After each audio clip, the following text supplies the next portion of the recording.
Welcome back to Life Unscripted, the show that gives you a sneak peek into the lives of your favorite creatives. As usual, my name is Ifoma, and with me today is not just a tourist, but the Lagos tourist. I'm talking about no other than Hamda Koya.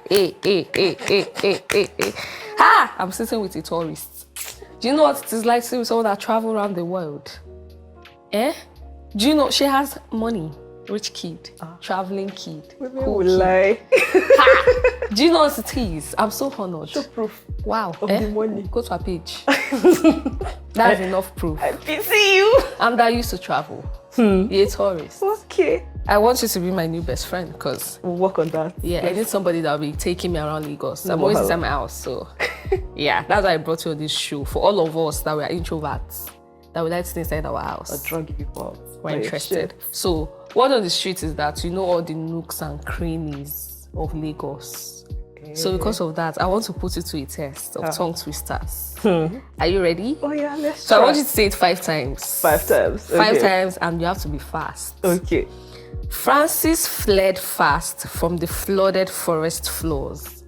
Francis fled fast from the flooded forest floors. Voila. Francis fled fast from the flooded forest floors. Francis fled fast from the flooded forest Start floors. again. Francis fled fast from the flooded forest floors. Yes. Francis fled fast from the flooded forest floors. Francis fled fast from the flooded forest floors. Francis fled fast. I think what's in that room? You try Thanks. your best. Oh, So yeah. most Lagosians have a love-hate relationship with Lagos. I mean, living in Lagos is an extreme sport. Yeah. You cannot be, I don't know if I should say this, but you cannot want to claim that you're a sane person and you're living in Lagos. So being that you're the Lagos tourist, can you describe your relationship with Lagos? It's like everybody else's. It's like 9% love, 1% hate. And that hatred is just traffic or noise or, crazy people that you just jam on the road from time to time. Everybody in Yeah, Lagos. It's the reality of things. We cannot say because of that we run away. So can you describe your list and your most favorite places in Lagos? My most favorite place in Lagos is the beach. I'm always at. Oh, why? I Why the don't think I beach? should reply. I don't know. I just feel like myself at the beach. It's very nice. Love the water. It's calm. I also love going to art gallery. So those are my 2 most favorite places. Least favorite place, I'll say markets. Which market? Which is also weird because I love going to the markets because I love shopping. Like I'm always at Tejo show. I'm always fabric shopping. But you know how you just go to market and you're just dragging you all these men. Yeah. It's like, I say I don't want to buy cotton. It's not my I'm fault. not changing Someone dollar who follows goods. your bus stop. Bruh. So yeah, I don't like markets, but I also like markets, which is weird. Okay. Yeah. So when was the Lagos tourist born? Like, what inspired you to start this creative journey? I think 2 things inspired me. So I had this friend, her name is Aisha. And Aisha used to go, I think you're going to be a good content creator. And I'm like, Shanti, go free me, I beg. But then I think it was 2021, if I'm correct, or 2020. No, it should be 2021. 2022 was just last year. I was saying, Shaggy, life was holding my shit. And I just needed like a moment. So before Lagos Stories, I didn't exactly used to go out much. I was as introverted as anyone else. Yeah. Because of school, because of work. I studied architecture, so you can imagine the shit game. Yeah. So I don't know, I just needed a break and I was like, I'm just going to go out more this year. I'm like, I'm going to document my experience. Like, you literally made that decision. let's roll and it you followed with it. through with it. Are you serious? Yes, I'm one of them peoples. That's good because so many people say this year I'm going to be very outgoing, but they never. Let's not lie, there are some things I say I would do, I'm not done too. So, Yeah, so you just started going out and then you started like documenting. Yeah, I remember the first place I went to was Bogoberry. And it was just nice. I'm like, okay. So I shot my video on YouTube landscape. I didn't know. Like I didn't know what creating content was. I just knew I wanted to document what I was doing. So yeah. That's how Okay, it you said started. like your first video was landscape. So how have you like evolved from then till now? I think now I understand social media better. I know what works. Understand storytelling better. Okay. I know there are some things that you should do voiceovers for. There are some things that music will work better. So just understanding the landscape a bit better. So and does that also happen with understanding your followers too? Yeah, of course. Now I understand my audience better. I know things that will work, and I know things that I'm just posting because I want to post. Post it, yeah, for posting sake. Yeah.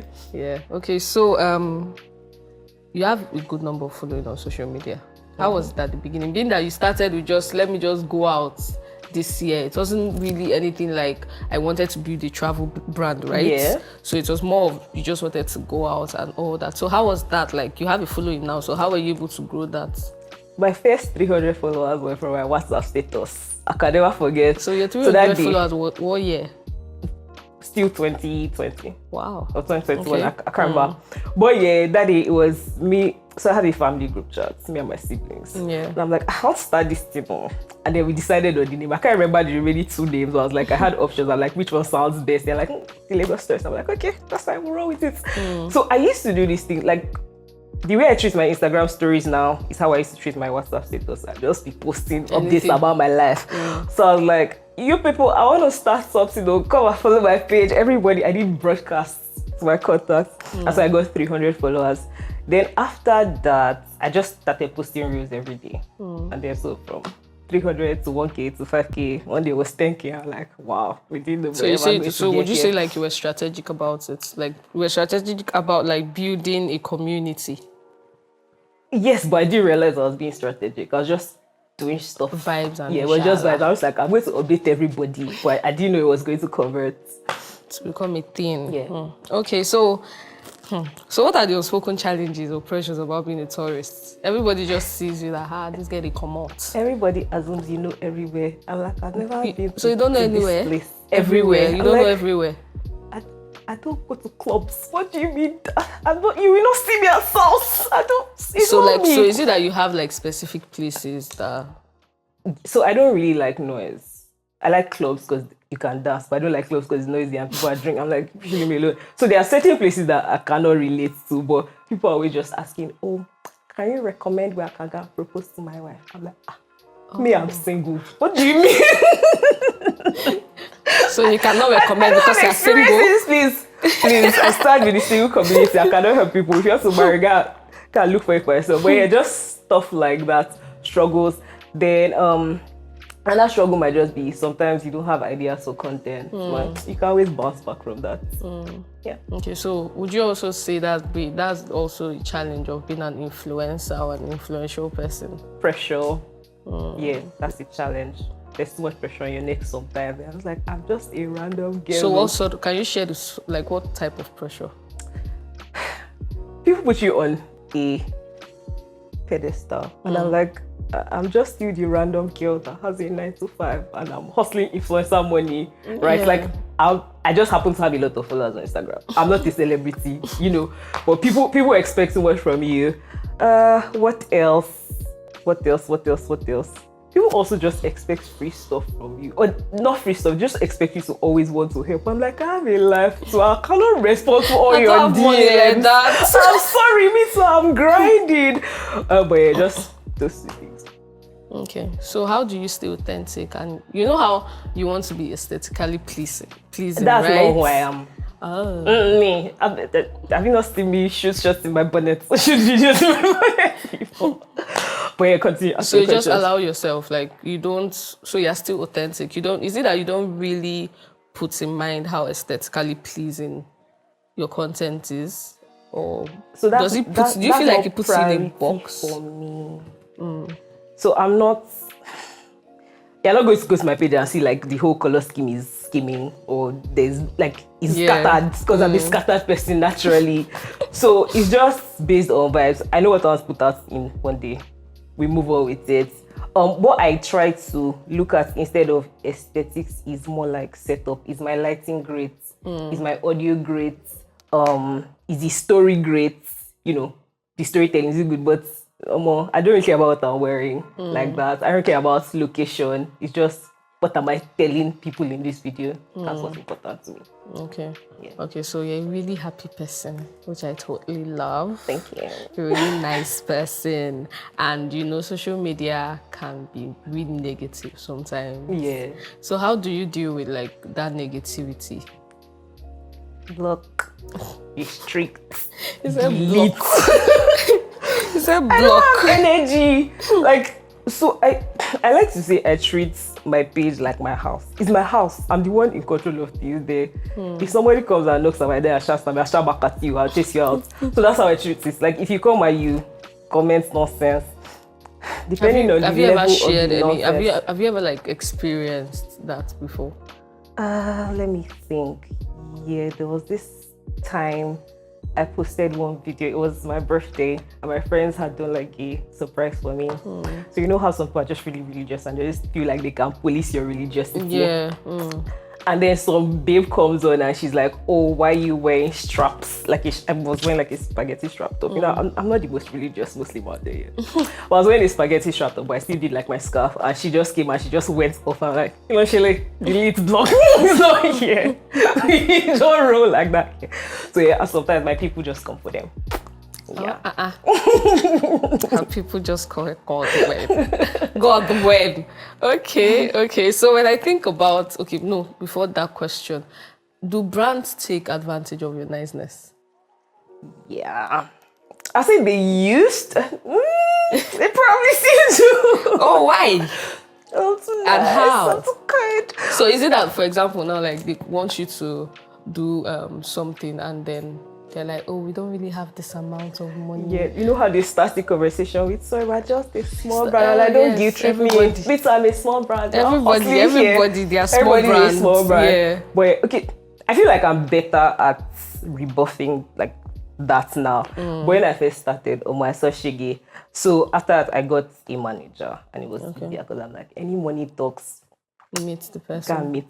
Yeah, don't disturb me because I will break.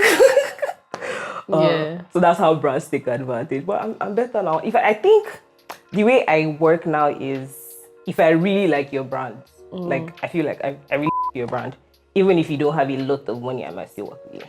But I can't really be bothered, like it's just a generic brand. Can't look for your money. So stress me, please. Must find that money. You can't be stressing for because something I'm not so excited about. I know you have it. Yes. So basically, when I think about like travel bloggers, as I said at the beginning, I think about cool kids, rich kids, catching flights, not catching feelings. I don't think is it me? That is what it is. Since catching flights, catching flights. You people are catching flights. I'm not catching feelings. Yeah, up and about and all that. So can you share? You see how this is what I think, because this is what.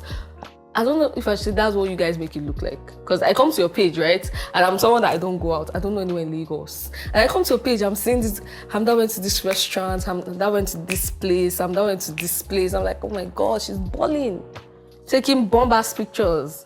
So like, what are the challenges with that? Like people, there's already this assumption about like your brand. So what are the challenges that comes with that? Oh, okay, so picture it like this. It's not like you see all the videos on my page. You might just come to my page on a Monday morning. You see like 2 videos where I went out over the weekend. And you're like, oh, Hamda went. In your brain has internalized it as Hamda goes out a lot. She has gone out plenty times this month. Yeah. Meanwhile, I only went out 3 times that month. You made my 7 days at my house, on my laptop, doing content strategy for brands and, figuring out stuff on Canva and editing videos. So people just assume I am always out, but it's probably like 30% of my content is outside. The rest is me just talking about stuff or gisting people about my life or banter. Right, so yeah, people always. So are you trying to say that it's not as glamorous as it's not? Well, in this Lagos, So now when I see tourists, I'm like, they're normal people. Please, if she's you see me probably outside, in a house right now. 60 million naira in my hand and give you a hug. I don't want the hug, just the money. Thanks. Means hug I have, sorry. I don't want. Okay. So one of the challenges of being a creative is balancing passion with practicality. Yeah. So how do you manage business side of travel vlogging while staying true to your creative vision? I outsource things that stress my brain. Okay. So I think as a creative, I've come to accept that I just do better on the creative side of things, right? I don't necessarily do better with project managing or with negotiations, like finances. That one's zero. So I have people that help me out with that. So you just focus on what you're passionate about. Yeah. Okay. What about how Uber fares is to cut neck? Do you My sister. like I know you say If I- I know you say that most of the time you're at home, right? Yeah. But being that the Lagos tourist is your brand, that sometimes you have to like show some parts of Lagos, right? And you have to go out, even if you don't want to, because that's your brand. How do you handle that? It's quite expensive. Money, no need. Like it is. You just move it is on. expensive. I don't know how to answer that question. Uber fares don't really stress me. Oh, energy. I'm just like, Love it. I don't know. Okay. So Uber fares Australia, good win. As a travel blogger, you've likely encountered various cultures, right? And traditions. How have these like experiences like shaped your own mindset and your own mentality? Because I have this belief, right, that I haven't really experienced the entirety of life, right? Because maybe I've not like experienced like other people's cultures, so I can't really necessarily say this is all that life has in store. So how has those experiences like shaped your own mindset? I think it just makes you realize there's more to this life, and everybody is different. You can't actually judge people. The other day we were talking about how in the South they eat, like it's a staple to eat alligators and crocodiles, and somebody's like, that's weird, and I'm like, it's not weird to them, it's weird to you. So like, And it's everybody, you're weird. yeah, weird. Like if you go there, like why eat alligator, I'm going to be the weird one there. So it's like everybody has their realities, well different. You have to be more accepting of people. I think that's made me more accepting of people. Yeah, and their culture. Yeah. So is there any experience that has stood out for you? When we went to Wida, they worship snakes. Please give us location too. Sorry, Wida is in Togo. Is it in Togo? No, it's in Benin. Wida is in Benin Republic. So they have like a whole shrine. It's like what a shrine. It's bigger than a shrine is like a small place, like a whole compound dedicated to snake worship. And there's like a room for the snakes. They live there, and they have festivals, and they have rituals, and they have like this thing where, well, it used to be virgins, now it's older women, where women come and they have like a whole procession, and I'm just here like, this is in Lagos. So these snakes, you don't kill all of them. In Benin? Yeah. No, not in Nigeria, in Benin Benin Republic. Okay. Yeah, So that how was did you exciting. react to that? Oh, it was exciting, wow. For me. Okay, do you have any trip that you've embarked on that you regretted? Like you're like, why did I go on this journey? Let me see. We went to, what was the name of this place?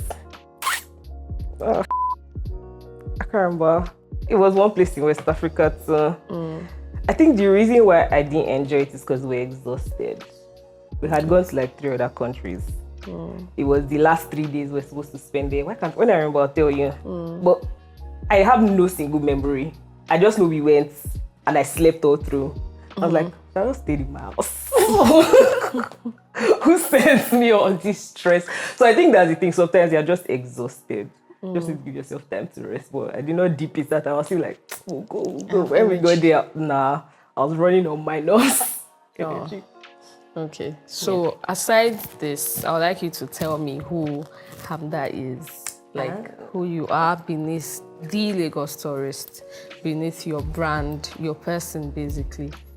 I mean, noise makeup. That's what I identify as. Okay, jokes aside, I think I'm just very creative. Like, very is a fast stretch, but yeah, I'm creative. So I do other stuff. I also illustrate. I really like art. I really like fashion too. So I do fashion illustration on the side. One day, Lagos tourist might just transition to a fashion page because that's my actual baby. What else do I do? And I like plants. Yeah. Okay. Even though I murdered like a couple last year, but you know, we're pushing through. I really like plants. I hope to one day have a large garden. Yeah.